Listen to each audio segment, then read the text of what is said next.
Hi everybody, it's Nick, although I'm sure you can see it is Nick. What I wanted to talk today about was the phrase we bandy about a lot when we talk about, doing the work. What do we really mean by doing the work, particularly when we're talking about ourselves and about growth? And I think the fundamental thing each one of us in our own way is always searching for is actually getting to know ourselves. And that sounds really odd, doesn't it? Of course we know ourselves, don't we? And it's like, actually, I don't think we do. I think there are probably very few people that are really blessed to truly to know themselves, and perhaps more importantly, be at peace with who they are and be accepting of that. And we talk about self-love, and we talk about compassion, and we talk about being loved to being kind to ourselves. And actually, I don't know if anybody else is like me, but it's far easier to give that to somebody else than it is to give it to myself. And what's interesting is, over the past few months, I would say that I think I'm really finally starting to understand what doing the work means. And it's a hell of a lot harder and more complex than I could have ever imagined. And the reason, and I guess I just want to share some observations on it in the hope that it will help somebody else. So, for a long time I've wanted to write a book. For a long time I've said I'm going to write a book. And for a long time I've done a lot of writing in no particular coherent, organised manner. And I think it just got to the point where I was like, actually, the writing I do is actually now just about distraction. Because I just, writing a book is hard work. It's like doing your revision for your A-levels. It's you gotta show up, and you got to sit down, and you got to put the time in, and you got to do the work. And I finally got myself a brilliant coach, Emily Davidson, from Emily Davidson Coaching. Shout out for you, Emily, because you absolutely deserve it.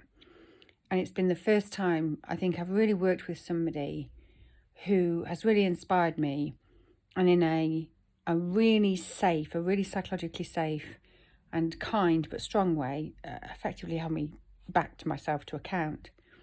And we've been around the houses several different times about, for those of you who don't know, it's my 50th this year, so I'm really in a position where I'm saying, I really want to take stock, and I want to make the most. I want to be everything I can be, and I want to make the most of my life, probably over halfway through. And it doesn't matter which way we slice it. The thing that, I love writing. I do have a voice. You probably know I always have something to say. And I really want to write a book.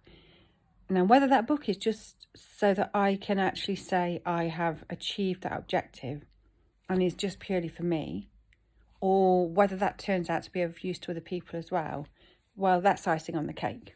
But the main thing is that that's what I've said I want to do. That's what I believe I have the ability to do. I think I have the story to tell. I know I have the story to tell, but I do need to do the work. And going through and writing this book, it roughly follows a timeline through my life. And my God, has it opened some cans of worm, because each chapter is looking at a particular period in my life. And it's taken me back, to things that I'd put away, in a very, very, very closed box. And in order to be able to really tell a genuine and authentic story, you've got to tell the truth, and you've got to be honest. And you can only do that if you've had that honest conversation with yourself. So I am revisiting periods of my life where, even now at 49 years old, I don't think I truly understood what had gone on. And doing the work is really digging deep. It is excavating. And it's absolutely true what they say, that so many of our behaviours and our triggers and our responses that we see now in the adult form, the seeds were sown a long, long time ago. And the problem is, because they're sown so long ago, and because we don't really live in a society where we're really encouraged to really explore and keep learning about ourselves. This is relatively new stuff, and I think a lot of it is only just it's not even scratching the surface, really. Socrates completely got it when he was saying, basically, the only reason he was wise is because he knew he just didn't know. And what he was actually saying is because he knew that he didn't know himself. He was constantly asking the questions and observing. And so I've really had to start quite a deep process where I'm like, well, hang on a minute. Why do I react like that? Why does that trigger me? And I've had to kind of unravel this really complex ball of wool, and it's taken me to some really uncomfortable places. And I can see why I didn't want to go there, because actually they're really uncomfortable, and they're very difficult, and there's a lot of grief and pain associated with them. So at the minute, the one chapter, right, that I'm writing is about the early years, when I was a very young child. And what's really, really interesting about that is it's reminded me of who I was as a young child, what I was like. And it's actually very, very different to who I became, because you do what you need to do to survive, right? But within doing what I needed to do to survive, I think I lost a lot of, the essence of who I was. And that's probably what I think has been behind a lot of episodes I've had. People would describe it as my mental health challenges. I think I would describe it as great learning opportunities where, I've been. It's in Star Wars, isn't it? When you go in the cave and they're worried about who they're going to see in the cave, and it's actually themselves they meet. And I would generally say perversely that some of the most difficult, heartbreaking periods of my life, having postnatal depression, losing my dad, the menopause, have actually been some of my most enlightening, because I have been forced to have the conversation with myself that says, what is going on here? Why is this grief so acute? Why do you feel like you can't, when my dad died, I just felt I couldn't breathe. I felt like I died. It was like, this mistake that my body was still going, because I got no idea how the fuck I was going to cope without him.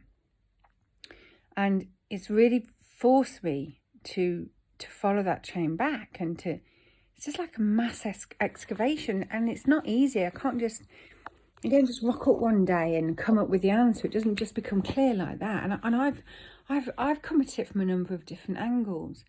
And slowly but surely, I'm starting to see the chinks of life. So I've always been really interested in spirituality. It's a big thing for me. I'm very interested. And I did go on a spiritual retreat after my dad died, and it helped enormously. And I've been doing a lot of online learning with the centre where I went to the retreat, and that has been great. And I think it's interesting that I've been attracted to go there at a time when I'm starting to dig a bit deeper. The other interesting thing, and I tell you what, if you open your eyes, the universe provides so much that you need, was I've had this book called The School of Life and Emotional Education, which basically, I love the School of Life, argues that we should never actually leave school. In terms of our emotional development, that should just be something that's ongoing throughout our whole life. And this book is written by a number of psychiatrists, and I tell you what, I was definitely meant to read. I've had it for years. I was definitely meant to pick up and read this book right now, because it's actually like it's kind of like a psychiatrist being in the room with me, and it's really helping me to process some of the stuff. And I think I've made a very conscious decision that rather than just behaving in a certain way, rather than just accepting things, rather than just justifying my egoic responses to things, I'm not prepared to do that anymore, because it's just too fucking exhausting to live like that, to constantly be arguing with yourself, getting pissed off with people, justifying things, distracting yourself, because then you haven't really got to look at what it is that's really missing within you. It's just all too knackering. And the menopause has been a really big thing in that, because I just don't have the energy for it. So there's that's one of the reasons why the menopause is so transformational. I just don't have the energy for this shit. And so rather than just accepting it, when I have a difficult feeling or a response that's triggered, or I feel sad or anxious or stressed or uncomfortable about something, or I find myself getting distracted, I'm really posing some difficult questions, which is what's going on here, Nick. And the other thing I've found is I've always been, ever since I lost my dad, I felt when my dad died, he had cancer, and it was shitty. There's no point trying to wrap it up. And it was really traumatic. It was really traumatic. And we were all really ill-equipped. None of us knew what to expect. Nobody wanted to have conversations with us about death. Nobody prepared us. Nobody managed our expectations. It was fucking horrendous, quite frankly. And I think me being me was like, this isn't right. Why don't we talk about death? Why aren't we more prepared? Why was nobody prepared to have that open conversation with me? And that's when I discovered soul midwifery. So I have started my training in soul midwifery, which isn't bringing babies into the world. It is helping souls depart this world. So it's a non-medical role. It's a compassionate and loving role to help families and terminally ill people come to terms and have the most basically have the most loving death that they can. But as part of the work, part of the training, actually quite a lot just in advance before I even got on the main course. Gosh, some of the questions. I mean, the questions, it was like, no, none of the answers could be more than 200 words long. So you go, it shouldn't take me that long, right? Because I write. So, it took me nearly 3 weeks just to do this. I think there was something like 20 questions. And it took me nearly, 2 or 3 weeks because the questions were really deep, because effectively you have to really think about your own death and you have to answer some really deep questions about yourself. And it really made me pause and think and understand. And the boxes that I've closed, that I've started to open, I've now started to open because I'm having dreams about them. Actually, if you see I'm speaking funny, because my lips are all cut, and I think I've been chewing them in the night because I've had bad dreams, and I think it's anxiety. But it's important that I'm having them because it's for those of you, I don't know how many is into the whole dreaming world, but when we dream, it's when our conscious and our subconscious mind meets. So it's actually really important to pay attention to your dreams and the stuff that's coming open. And one of the big things is that we've all got trauma, right? Part of the human condition is that we will have trauma, full stop. The other part of the human condition is that, there will be so many seeds sown in our childhood which will be triggering our behaviour as adults, many of which we just will have forgotten about. We will have very conveniently sieved out. And it's only when you really start to, take yourself down that path of asking the questions that they come back to you. And there's one period in particular, and obviously it's coming up because I'm writing my book. It's a chronological timeline. It's in my early 20s, and it was a really, really fucking traumatic period. In actual fact, I was talking to my friend about this, and I was talking about things, telling her things I don't actually think I've ever verbalised to anybody in the whole of my life. I don't know. I don't know how I got through it alive. I honest to God don't, because I was such a mess. And I couldn't even talk. I remember, I clearly, looking back, I clearly had a breakdown. I couldn't communicate. I couldn't talk to people. I didn't have the words. I did not have the words in any way, shape or form to express the trauma and the angst that I felt at that time. I clearly, looking back, I absolutely clearly should have had professional help. Doctors didn't even, in those days, I'm going, 30 years back? They weren't even able to explain to me why I should take antidepressants, which of course I therefore didn't take.